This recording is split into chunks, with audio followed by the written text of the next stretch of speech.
हिंदुस्तान में 50,000 मदरसे, 50 लाख बच्चे उन मदरसों में पढ़ते हैं हज़ारों टीचरों के ज़रिए। और इसके लिए बिल्डिंग, रहने का इंतज़ाम, खाने का इंतज़ाम, टीचरों का पगार, बच्चों के यूनिफॉर्म से लेकर सारी चीज़ों का इंतज़ाम ये गवर्नमेंट के मदद के बग़ैर किया जाता है। दुनिया के तारीख़ में किसी भी मुल्क में गवर्नमेंट के मदद के बग़ैर इतना बड़ा काम अगर किसी ने किया है तो सिर्फ मदरसा के लोगों ने किया हुआ है। इसलिए इनको क्रिटिसाइज़ करना गलत है। लेकिन स्टेज आ चुकी है, इनकी उम्र भी यहाँ तक पहुँच चुकी है, एक्सपीरियंस इनका यहाँ तक आ चुका है कि जो पढ़ाने का तरीक़ेकार है, कुरान हदीस और उससे रिलेटेड सब्जेक्ट को पढ़ाने के तरीक़ेकार के सिलसिले से हमारा ये कहना है कि चेंज आना चाहिए। सब्जेक्ट वही पढ़ाएं, तरीक़ेकार सिर्फ उसको बदलें। मदरसा मैनेजमेंट के लोग, मदरसे के टीचर जिसको हम उलेमा इकराम कहते हैं, ये अपने पर्सनल लाइफ में टोटल बदल चुके हैं। चप्पल के जगह बूट पहनने लग गए हैं, अभी साइकिल के जगह मोटरसाइकिल, प्लेन से फ्लाई करने लगे हैं, फर्स्ट क्लास में घूमने लगे हैं। ये अच्छी चीज़ है, मैं ख़राब चीज़ नहीं बोल रहा हूँ। मोबाइल हाथ में आ गए हैं, घरों के अंदर डाइनिंग टेबल आ गए हैं, बेडरूम के अटैच बाथरूम आ गए हैं, सब मामले बदल रहे हैं और उसको उन्होंने अडॉप्ट कर लिया है। ये अच्छी चीज़ है, लेकिन साथ साथ में पढ़ाने का जो तरीक़ेकार है उसमें तब्दीली नहीं आ रही है। इसके वजह से हमको लगता है कि इसमें भी तब्दीली मॉडर्न ज़माने के हिसाब से, चेंज सर्कमस्टेंसेस के हिसाब से, चेंज टेक्नोलॉजी के हिसाब से आना ज़रूरी है कि जिस स्पीड से ज़माना आगे जा रहा है उसको अगर हम नहीं पकड़ पाएंगे तो हम दुनिया के दूसरे लोगों के मुकाबले में हम पीछे रह जाएंगे। ऑलरेडी हमारा बैकलॉग 50 साल का है और टेक्नोलॉजी ने ये बैकलॉग को दोनों तरीके से देखने का मुताबिक कर दिया है। इसको पकड़ लो, 50 साल का बैकलॉग भर के निकाल सकोगे, इसको छोड़ दोगे तो 500 का बैकलॉग हो जाएगा, 500 साल का। तो मैं चाहता हूँ कि इस चीज़ को समझकर हम लोगों ने मदरसा एजुकेशन के अंदर मॉडर्न चीज़ों को मेथडोलॉजी बोल के लाने में कोई हर्ज नहीं है। वो पहली स्टेज होगी, उसके बाद में मदरसों के अंदर मॉडर्न तरीके से मैथमेटिक्स पढ़ाया जाए, ये पढ़ाया जाए, वो पढ़ाया जाए, वो बात की बातें हैं। मदरसा मॉडर्नाइजेशन की आज की जो स्कीम है, मदरसों की बेसिक हकीकत को समझकर आज तक उसको बनाई नहीं गई है। उसकी पहली स्टेज है मैंने जो कहा, उसके बाद में डिफरेंट सब्जेक्ट, डिफरेंट क्वालिफाइड टीचरों के ज़रिए लाना, ये सेकंड स्टेज में होना चाहिए, समझे लगता है। हम लोगों को मदरसा मॉडर्नाइजेशन को विरोध नहीं करना चाहिए। विरोध करने वालों को दो चीज़ें हैं, एक रियल एप्रीहेंशन है और दूसरा इमेजिनरी है। रियल एप्रीहेंशन यानी रियल जो उनको थ्रेट लगता है, मुश्किल लगती है कि गवर्नमेंट की इंटेंशन की। और आप जानते हैं सारी दुनिया के कानून इस्लाम की बुनियादी इंटेंशन के ऊपर है, पूरा इंटेंशन। मोदी अगर ये कहें कि हमको 10 लाख मदरसे कायम करना है, आपको सब मैं मदद करूं, तो कोई मुस्लिम उस पर भरोसा नहीं करेगा, because he will doubt his intention. इसी तरीके से अगर कोई गवर्नमेंट सेक्युलर है और उनके बाकी के भी काम फेवर वाले हैं और वो अगर आगे बढ़ के कहते हैं कि और भी हमको आपको मदद करना है, तो शायद मुझे लगता है कि भरोसा करने में कोई हर्ज नहीं होनी चाहिए। लेकिन ये स्कीम इम्प्लीमेंट करने के पहले मदरसे के टीचरों को, हम लोगों को बेसिक एजुकेशन को इम्पार्ट करने के लिए जो कोर्स की ज़रूरत है उसको पहले देना चाहिए। क्योंकि मॉडर्नाइजेशन का मतलब है आपको बाकी का सब आ गया है और उसके बाद में और थोड़ा आपको आगे बढ़ना है। हमारा ये कहना बाकी का नहीं आया है अभी तक। और ताज्जुब की बात ये भी है कि मौलाना पर्सनल लाइफ में बदल गए, मुतवल्ली साहब पर्सनल लाइफ में बदल गए, मोटरसाइकिल पे आने लगे, कारों में आने लग गए, मोबाइल लेने लग गए, टेबल कुर्सी पे बैठने लग गए, अपने घरों में अटैच बाथरूम भी आ गया, बेडरूम भी आ गया, अभी नीचे बैठ के खाना वगैरह भी नहीं खाते हैं, सब ऊपर बैठ के भी खाना खाते हैं। पर्सनल लाइफ में चेंज जो आया है वो पढ़ाई के लाइफ में नहीं आया है। पढ़ाई की जो तरीक़ेकार है वो वही 1000 साल, 2000 साल, 5000 साल पुराना चल रहा है। कोर्स क्या पढ़ाना मैं इसके नहीं बात कर रहा हूँ।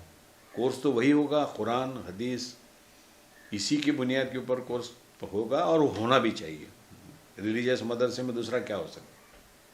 लेकिन पढ़ाने के मेथड, पढ़ाने का स्पीड, पढ़ाने की टेक्नोलॉजी और पढ़ाने के लिए लिया जाने वाला अप्रोच सस्ता, जल्द से जल्द पहुंचने वाला और ज़्यादा से ज़्यादा लोगों तक कम से कम वक्त में पहुंचने वाला अगर होता है तो मुझे लगता है कि ये अपने जगह एक तारीखी मोड़ होना, और ये तारीखी मोड़ आ चुका है। और ये तारीखी मोड़ का अगर हमको फ़ायदा लेना है तो दो चीज़ें ज़रूरी हैं। मदरसा बोर्ड भी होना चाहिए, क्योंकि जो कोर्स हम दे रहे हैं, एक 5-10 बड़े मदरसों को अगर छोड़ा जाए, गली गली के अंदर मदरसे जो हो रहे हैं उनके टीचर कौन हैं, क्या कोर्स पढ़ा रहे हैं, कितने दिन का कोर्स पढ़ा रहे हैं, क्या एग्ज़ामिनेशन ले रहे हैं, किस तरीके से उसका सर्टिफिकेशन कर रहे हैं, किसी को कुछ नहीं मालूम। आखिरकार वहाँ पे पढ़ने वाले बच्चे, ये हमारी भी कंसर्न है, हमारी कौम की अमानत है ये। उनके सिलसिले से सोचना सिर्फ मदरसे के ज़िम्मेदारों का काम नहीं है, वो हमारा भी काम है। और वो जब हम देखते हैं कि 5 बड़े मदरसे, उनकी डिग्री, उनका कोर्स, उनका एग्ज़ामिनेशन का सिस्टम, उनके टीचरों का क्वालिफ़िकेशन, सारी चीज़ें अच्छी हैं, वही मामला बाकी के 50 हज़ार मदरसों का हो नहीं सकता। उनके अकाउंट्स हो रहे हैं, ऑडिट हो रहे हैं। मैं उस पर भी इसलिए नहीं ज़्यादा जाऊँगा क्योंकि लोग पैसे दे रहे हैं, देने वाले पूछना है तो पूछें।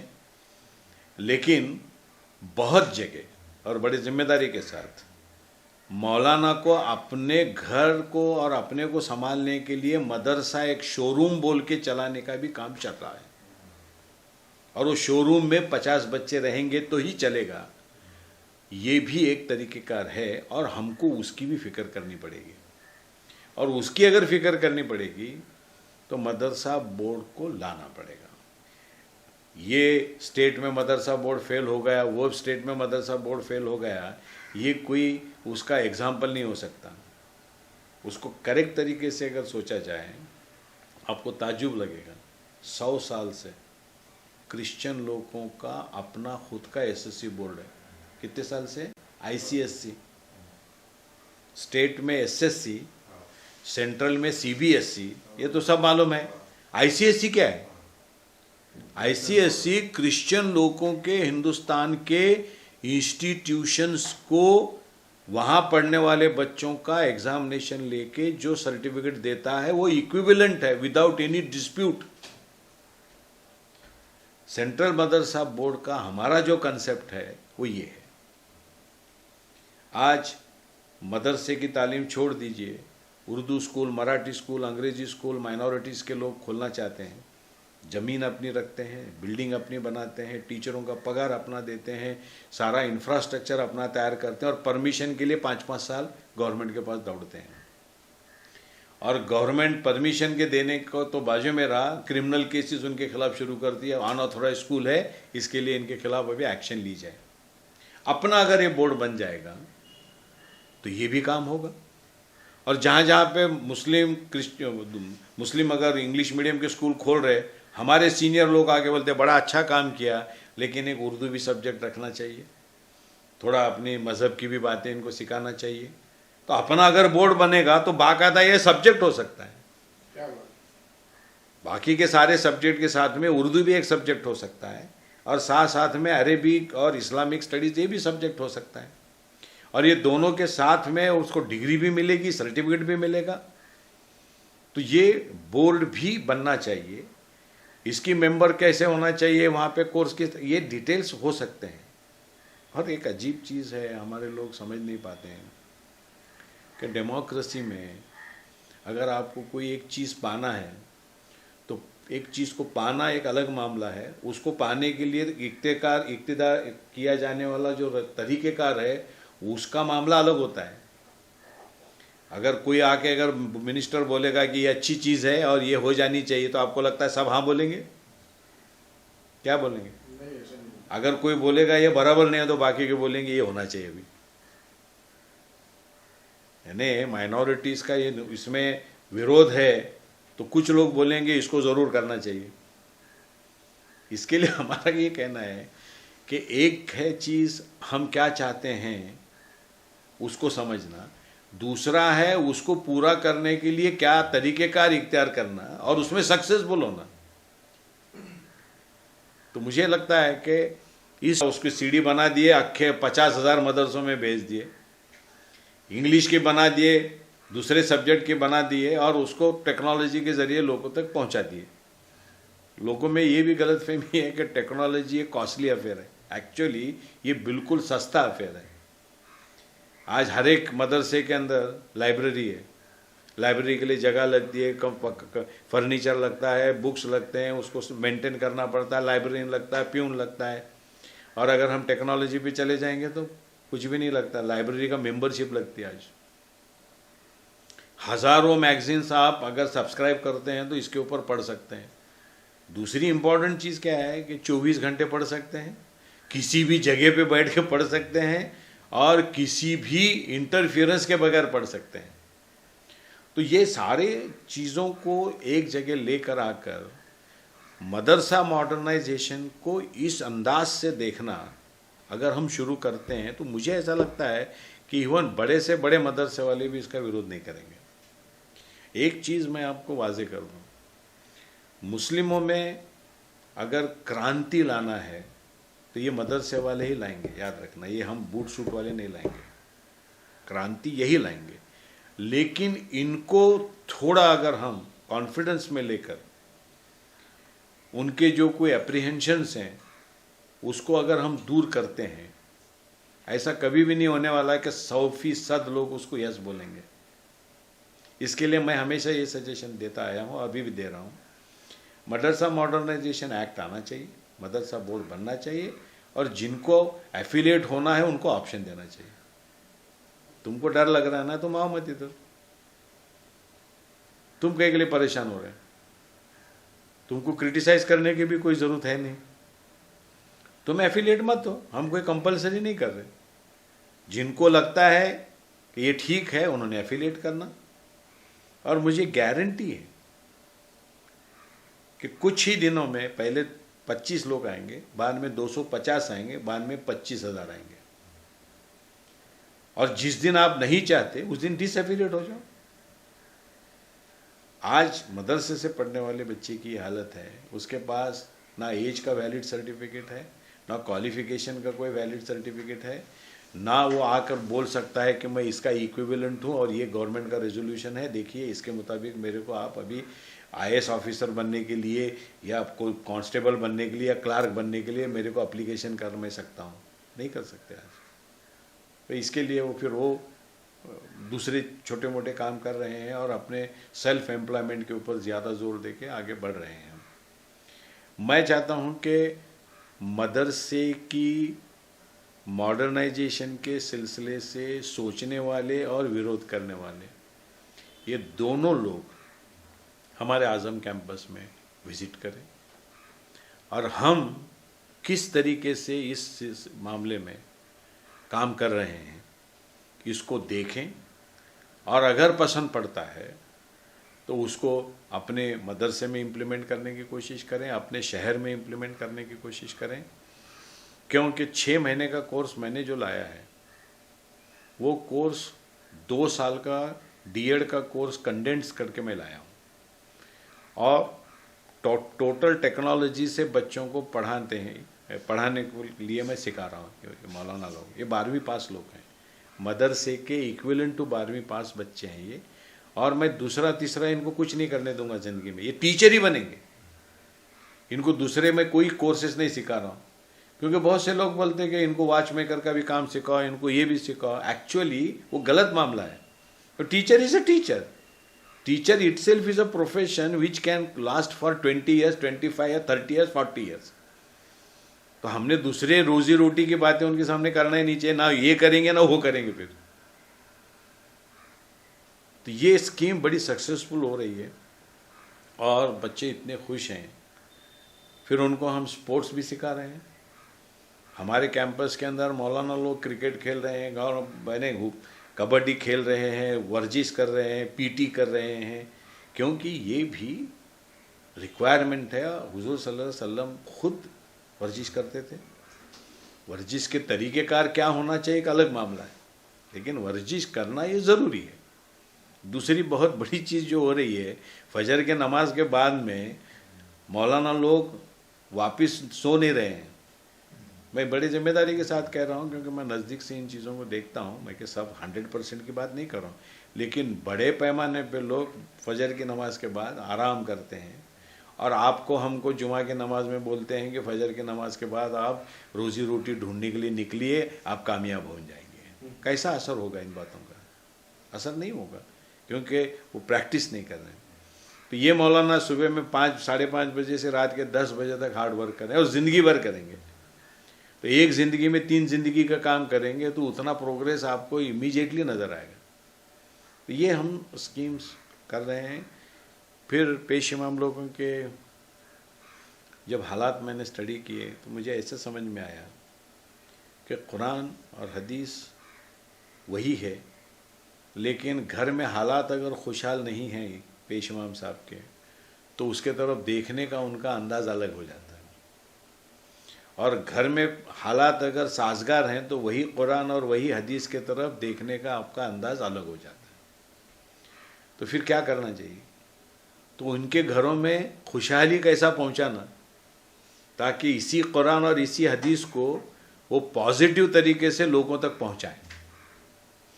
तो मैंने ये देखा कि वो इनको तो अभी मैं सुधार नहीं सकता, या उनको कोई एडिशनल काम या प्रोफेशन, ऑक्यूपेशन, ट्रेड में दे नहीं सकता। तो इसलिए मैंने बोला इनके बच्चों को पिकअप करो, इनको अंग्रेज़ी मीडियम से, टेक्नोलॉजी से जुड़ा हुआ एजुकेशन दो, ताकि दुनिया से जुड़ी हुई बातें वो सीख लें। दीन तो उनके घर में है, और दीन और दुनिया का ये 50-50 का मिलाप जो है, ये सक्सेस होने के लिए, एक्स्ट्रा ऑर्डिनरी अचीवमेंट के लिए बहुत बड़ी रिक्वायरमेंट है। आज किसी भी पेश इमाम के घर पूरी ज़िंदगी में कभी गोपाल नहीं गया, या जॉन नहीं गया, या कोई दूसरा कोई उनके घर में नहीं गया। अगर गए तो सिर्फ मुस्लिम ही गए हैं। इसी तरीके से पेश इमाम का बच्चा ना जॉन के घर में गया, ना पॉल के घर में गया, ना गोपाल के घर में गया। तो ये इतना अच्छा बच्चा है, समझदार बच्चा है, तहजीब वाला बच्चा है, ये गोपाल के घर वालों को कब समझने का, या जॉन के घर वालों को कब समझने का? इसलिए मैंने बोला इनको अंग्रेज़ी मीडियम के अंदर भेजो, फिर लड़का हो या लड़की, ताकि इनके घर में बाहर वाले भी आएँ, ये बच्चे उनके घरों में जाएं, ताकि इसकी अच्छाइयाँ उनको समझें। बदलते हुए हालात और उनका देखने का नज़रिया दूसरों का क्या है, मौलाना साहब को समझे। और इस तरीके से इस मुल्क की सच्चाई से, अच्छाई से, तहजीब से, रियलिटी से जुड़ी हुई बातें हमारे उलेमा के घरों तक जब पहुँचेंगी, तब सच तरीके से रेवोल्यूशन की शुरुआत होगी। और इसके लिए मैंने उनको 200 बच्चे आज पढ़ रहे हैं, केजी से एसएससी तक पूरा एजुकेशन फ्री, उनकी मर्ज़ी के अंग्रेज़ी मीडियम के स्कूल में। मौलाना रिस्पांस दे रहे हैं। किसी कॉन्वेंट स्कूल के सामने मौलाना अपनी बच्ची को लेके ठहरे हुए हैं और वहाँ के सिस्टर के साथ में बात कर रहे हैं। ये पूना का एक सीन है, और वो देखने के लायक सीन है।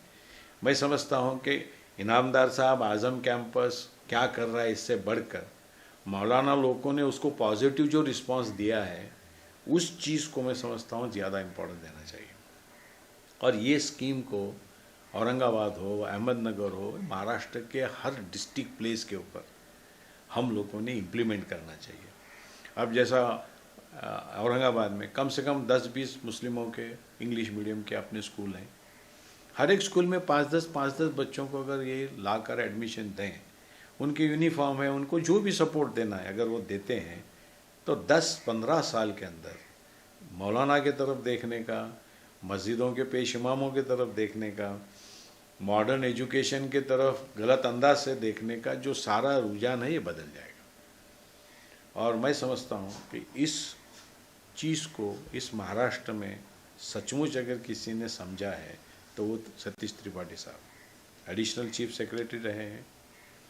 मैं तो जानता हूँ कि मैंने सैकड़ों ऑफिसरों के साथ में इंटरेक्शन की है, सभी मज़हब के, सभी डिपार्टमेंट के, लेकिन इतना अटैचमेंट, कमिटमेंट और ख़ास करके मुस्लिम माइनॉरिटीज़ के लोगों के सिलसिले से जो रखा है वो सतीश त्रिपाठी साहब ने रखा है, क्योंकि वो एनालिसिस के ज़रिए जानते हैं कि सचमुच कितनी हालत खस्ता है, कितना गवर्नमेंट का जो कुछ भी पैसा पहुंचना चाहिए नहीं पहुंचा है। इस मुल्क में जितनी वेल्थ क्रिएट हुई है, जो डिस्ट्रीब्यूट हुई है, वो डिस्ट्रीब्यूशन माइनॉरिटीज़ तक ठीक से नहीं पहुंचा है। ये भी वो बेहतरीन तरीके से स्टैटिस्टिक्स के ज़रिए, एक्सपीरियंस के ज़रिए, एडमिनिस्ट्रेशन में रहने की वजह से, दूसरों के अप्रोचेस के ज़रिए, कानून के ज़रिए वो जानते हैं। इसके लिए उन्होंने इतने बेहतरीन स्कीम्स हाथ में लिए हैं। मैं समझता हूँ कि महाराष्ट्र इनके कंट्रीब्यूशन को कभी भी भूल नहीं सकता। ऐसे लोगों को मुस्लिम या हिंदुस्तान के समझदार लोगों ने बड़े पैमाने पे सपोर्ट करना चाहिए, इनकरेज करना चाहिए, प्रमोट करना चाहिए। इतना ही नहीं, ऐसे भी हो, जहाँ पर भी हो, अप्रिशिएट करना चाहिए। और मैं समझता हूँ कि ये काम जितना जल्दी हो उतना ऐसे और त्रिपाठी तैयार होने के लिए ज़रूरी है। शुक्रिया।